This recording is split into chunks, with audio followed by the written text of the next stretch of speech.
والصلاة والسلام على من اجتمعت المحاسن فيه صلى الله عليه وعلى آله وصحبه وسلم تسليما كثيرا. ثم أما بعد أيها الكرام، طالعتنا وكالات الأنباء أو الأخبار أول أمس أو منذ 3-4 أيام عن وفاة الممثل طارق عبد العزيز، ممثل مشهور في وسط الوسط الفني، وكان ما شاء الله يعني شريف منير بيحكي المشهد والواقعة بالظبط معاه في نفس المسلسل، بيعملوا مسلسل مع بعض. فالمهم بيقول كان داخل عليا وجهه منور وبحفاوه شديده جدا جدا ومقبل على الدور بطريقه انا ما شفتهاش قبل كده. فبعدين بيقول كان في المفترض مشهد انا وهو واقفين قصاد بعض، مكتب واقف بيرد عليا بكلام، وهيجي فلان الفلاني هيقول كلمه معينه فهو يرد عليه.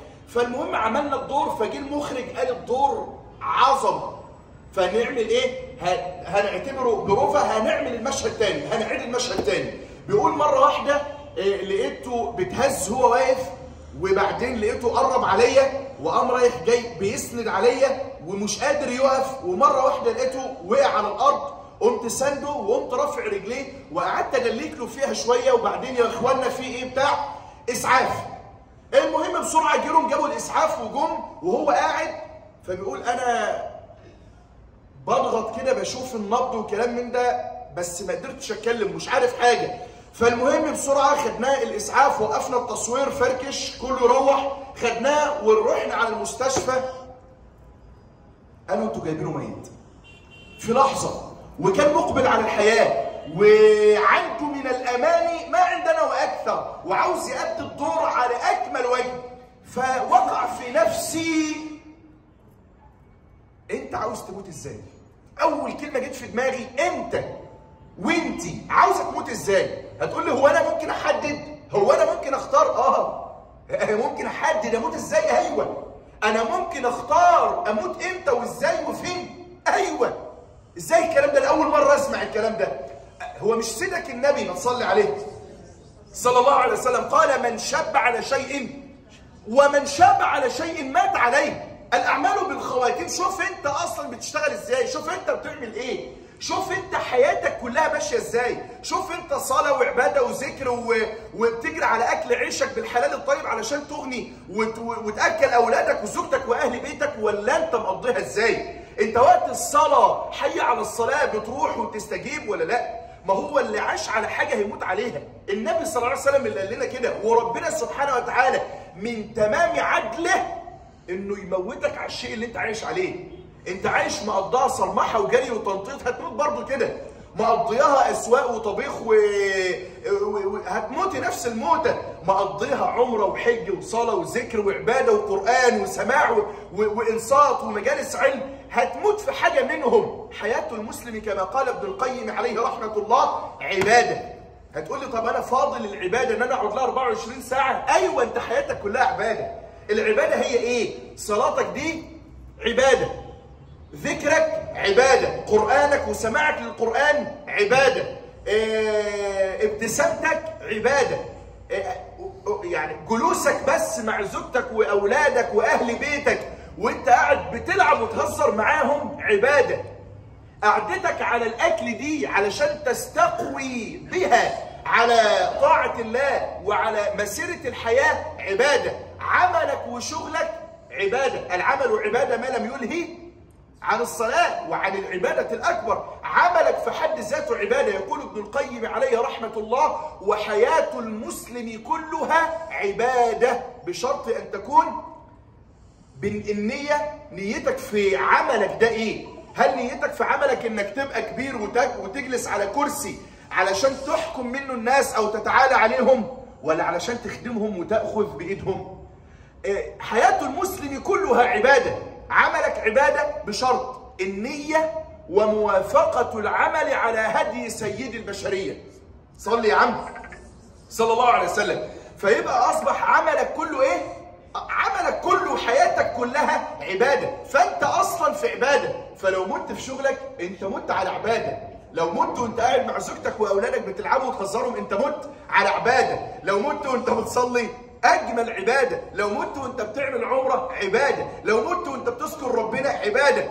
وفي بضع احدكم النبي قال صدقه، يعني حتى اذا اتى الرجل اهله هو في عباده. حياه المسلم كلها عباده. انت عاوز تموت على ايه؟ اختار. لو اخترت الطريق ربنا سبحانه وتعالى بيقول وهديناه النجدين، طريق الخير وطريق الشر. انت بتختار الطريق من البدايه. اذا كانت الطريق ده طريق الخير فهتموت دوما على خير. سمعنا عن فلان ياه ده لسه مصلي العصر وخارج يا دوبك روح مات. واحد جارنا السنه اللي فاتت احنا كنا خارجين من صلاه المغرب بيضحك وبيهزر ومفيش مفيش بعد كده، سلم عليا وخارجين خارج بيضحك. خرج روح بيته وقعد شويه كل لقمه ما بين المغرب والعشاء واتوضى ونزل لصلاه العشاء. اتوضى، بعد ما اتوضى قاعد ينشف ايده وقام رايح قاعد على الكنبه كده. فبعدين انا ببص لقيت ابنه بينادي لي بسرعه شيخ ما تعالى بسرعه تعالى. ايه في ايه؟ تعالى ابويا فبيقول لي لقيته بيرتعش مره واحده وقام رايح نايم على الكنبه ما قامش. ما هو لا اما بتموت وانت بتصلي او مت وانت بتصلي زي الشيخ كشك عليه رحمه الله، او زي اللي سمعنا عنهم تمام، او زي الحاجه اللي كانت ماتت في العمره اللي الشيخ عمر كان كلمنا عنها. هو كده، لا اما مت وانت في العباده نفسها، لا اما مت وانت بين العبادتين. يا ده كان مصلي الصبح وحلو وجميل وخارج من المسجد مات قبل ما يجي الظهر، صلى الظهر مات قبل ما يجي العصر، ده صلى العصر مات قبل ما يجي المغرب. الراجل صلى المغرب قعد اتوضى للعشاء، حياته عباده، كان لقمه علشان يقوي بها نفسه على صلاه العشاء، قعد مات اتدفن في صلاه الظهر. هو كده حياتك دي لازم تكون. جوز خالتي اللي كنت رافع عنه قبل ما اجي العمره دي مفيش بالظبط بحاجات بوقت قليل جدا. يعني خالتي بتقول لي مات وبصلي، فمش مدركه قوي. بتقول لي هو قال لي بس انزلي هات الكوبايه، العيال كانوا حاطينها على السلم بره، اتوضى وقاعد بيمسح ايده بيصلي وهو قاعد على القياس وهو متوضي مات. هو حياتك كده، من عاش على شيء كان من كريم لطف الله ان يميته عليه. انت عايش حياتك مداوم، الصلاه كويسه ولا ما زلت بتحارب على النتانه والعفانه؟ ما هي الدنيا دي كلها ايه؟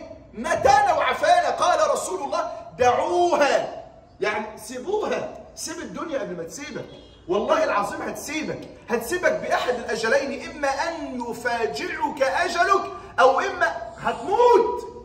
ابشركم ايها الكرام، ابشركم جميعا، بشرى ابشركم جميعا ستموتون. هتموت والدنيا دي هتسيبك لو انت ما سبتهاش وانت بكامل ارادتك وبكامل قوتك. هي اللي هتسيبك لما تعجز وخلاص يصل بك النهايه، هتسيبك. ايتها الدنيا طلقتك ثلاثا لا رجعه فيها. ان لله عبادا فطنا، يعني اذكياء. ان لله عبادا فطنا طلقوا الدنيا وخافوا الفتن، نظروا فيها فلما علموا انها لم تكن لحي وطنا تركوها لجة واتخذوا سائر الاعمال فيها سفنا. الدنيا هتسيبك فسيبها. النبي قال خذ بوصيته دعوها فانها منتنه. دعوها فانها منتنه، سيبها، اوعى تتعلق بيها، اوعى حاجه تخسرها في الدنيا ديت فقلبك يفضل يهري وينكت وتقول انا خسرت في الدنيا دي زوج، او خسرت زوجه، او خسرت شغل، او خسرت شركه، او خسرت مكانه، او خسرت رحله، او خسرت سفريه، او خسرت عقد في الدوله الفلانيه. ما انت ما خسرتش، هو ربنا ما كتبوش ليك، بس انت كنت عاوز، بس ربنا اراد بك الخير، لانه كان ممكن فيها هلاكك. جوازه كان ممكن فيها هلاكك، جوازه كان ممكن فيها هلاكك، شركه، عقد، سفر، وظيفه كان فيها هلاكك. ربنا سبحانه وتعالى صرفها عنك. اوعى تتعلق بالدنيا. النبي صلى الله عليه وسلم مر على جدي اسك ميت. جدي هزيل كده، اسك يعني ودنه مشقوقه او مقطوعه خالص مش موجوده، وميت. فبعدين بيقول للصحابه، بيبصوا لهم كده ويقول لهم ايه؟ من منكم يحب ان هذا له بدرهم؟ مين اللي يشتري الجدي ده بدرهم. درهم يعني حاجه بسيطه. فقام راح ردد عليه وبيقولوا والله يا رسول الله لو كان حيا لكان معيبا فيه انه اسك. يعني لو كان حي وبيتنطط قدام مننا ما كناش اشتريناه علشان هو ايه؟ جدي اسك.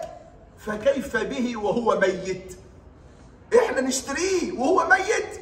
ده لو حي مش هنشتريه اصلا بالدرهم. فقال رسول الله للدنيا اهون عند الله من هوان هذا الجدي عندكم.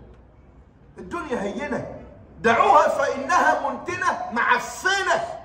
قال رسول الله الدنيا ملعونه. تعرف يعني انت متخيل معنى الكلمه؟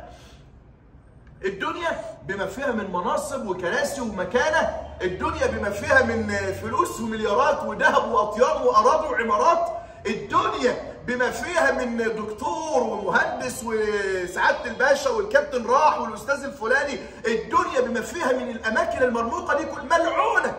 ملعونه، اسمع كده، ملعونه ملعون كل من فيها. انت متخيل معنى الكلمه؟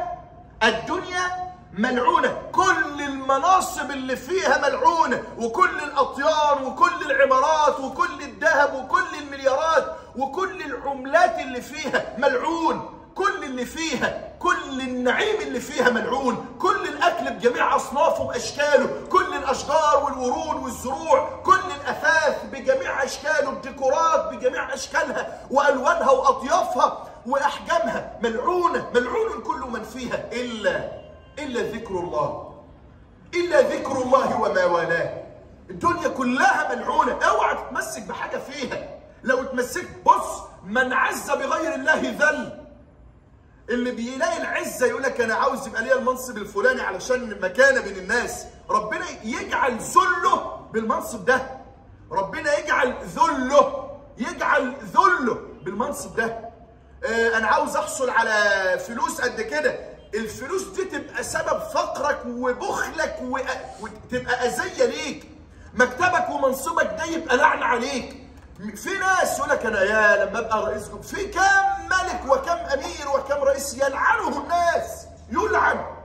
كان المنصب ده وبال عليك، وكثره دعوات الناس عليك، انت منعم في الدنيا وما بين طيارات وعربيات وافخم السيارات وبتاكل افخم اكل واجمل حراسه، ايوه، ومعاك مكانه عاليه قوي، بس يكفي دعوات الناس عليك، يكفي الناس بتدعي عليك، ويكفي محدش طايقك، يكفي ان انت عارف كده. دنيا ملعونه، كل مناصبها، كل من عز فيها بغير الله ذل، كان اذلاله بسبب هذا المنصب او بسبب هذه المكانه التي وصل اليها. كل من عز بغير الله ذل. لذلك عمر بن الخطاب لما جاء ابو عبيده بن الجراح، لما كان عمر بن الخطاب ذهب ليتسلم مفاتيح بيت المقدس، سيدنا عمر ماشي بشبشب مقطع وهدوم مرقعه، هدوم متقطعه. فبعدين ابو عبيده بن الجراح بيقول له يا عمر يا امير المؤمنين انك تفد، يعني انت رايح على قوم ملوك وامراء، هلا امرت فدعونا لك ثياب حسنه ونعل حسن؟ فقال، شوف سيدنا عمر بيقول له اواه يا ابا عبيده. عارف يعني ايه؟ يوه، الكلمه دي تطلع منك انت يا ابو عبيده؟ انت مش جايه منك انت الكلمه دي؟ اواه يا ابا عبيده، لو غيرك قالها، يعني لو كان حد تاني غيرك قالها كنت اقبلها، انما انت لا. ثم قال قولته الخالده: نحن قوم أعزنا الله بالإسلام، فمهما ابتغينا العزة في غيره أذلنا الله. اوعى تبتغي العزة في أي حاجة، لا دكتوراه ولا منصب، اوعى تبتغي العزة في ولادك. ربي ولادك وربي ولادك على الفضيلة والعفاف والطهر وحلال وحرام. قبل ما تربين عاوزك باشمهندس وعاوزك دكتور وعاوزك كذا وكذا وكذا. اوعى الدنيا دي تغرك. الدنيا دي خد بالك بتقعد تديك حته حته علشان تتعلق بها اكتر، ولما يحصل على المليون يبقى عاوز الثاني، ولما يحصل على الثاني عاوز العاشر، ولما يبقى معاه 10 يا سلام لو بقوا 100. طب لو بقوا 100 امتى بقى نكفله ان نكملهم 1000؟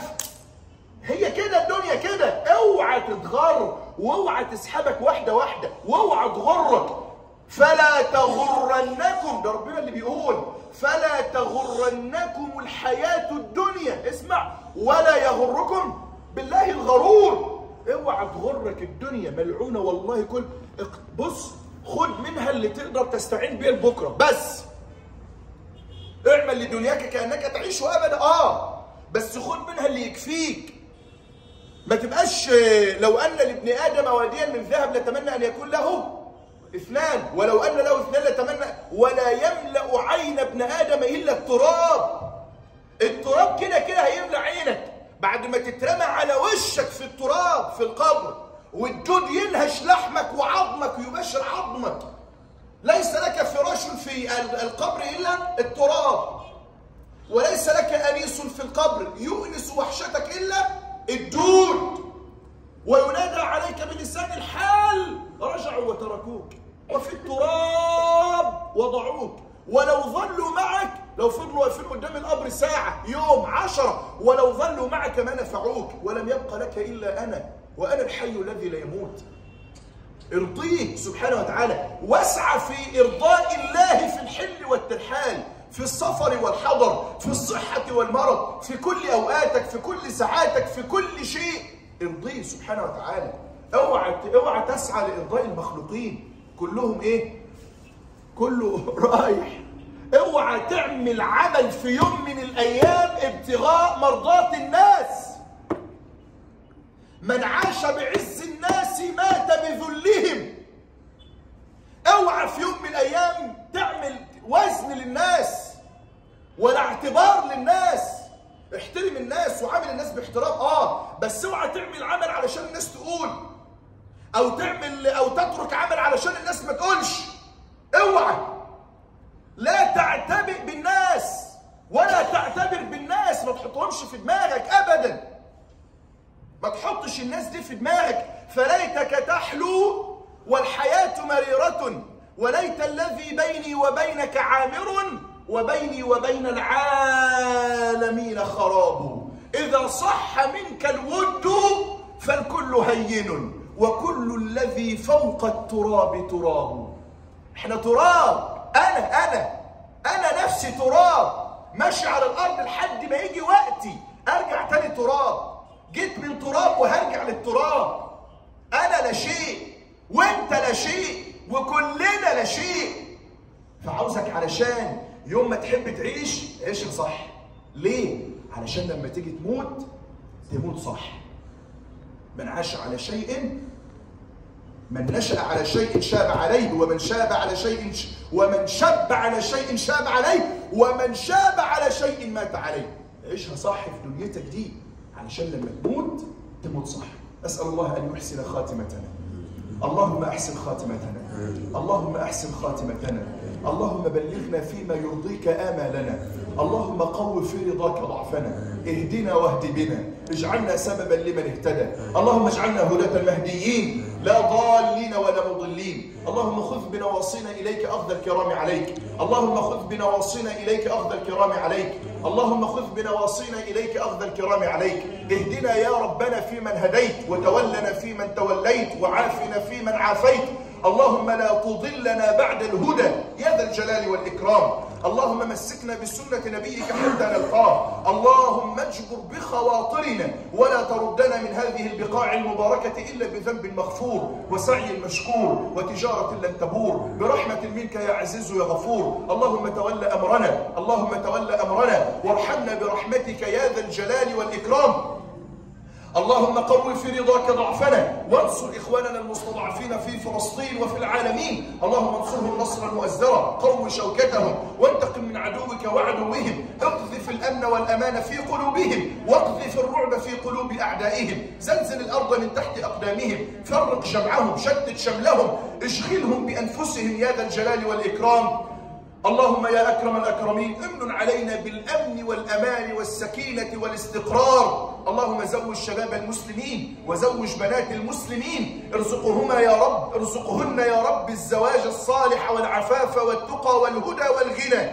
اللهم رب لنا أولادنا اللهم رب لنا أولادنا فإنا لا نحسن التربية يا كريم. اللهم دبر لنا أمورنا فإنا لا نحسن التدبير. اللهم تول أمورنا كلها يا رب العالمين. وآخر دعوانا أن الحمد لله رب العالمين، وسبحانك اللهم وبحمدك أشهد أن لا إله إلا أنت أستغفرك وأتوب إليك. ربنا يفتح عليك يا شيخ محمد ويعينك ان شاء الله على ميزان حسناتك ان شاء الله.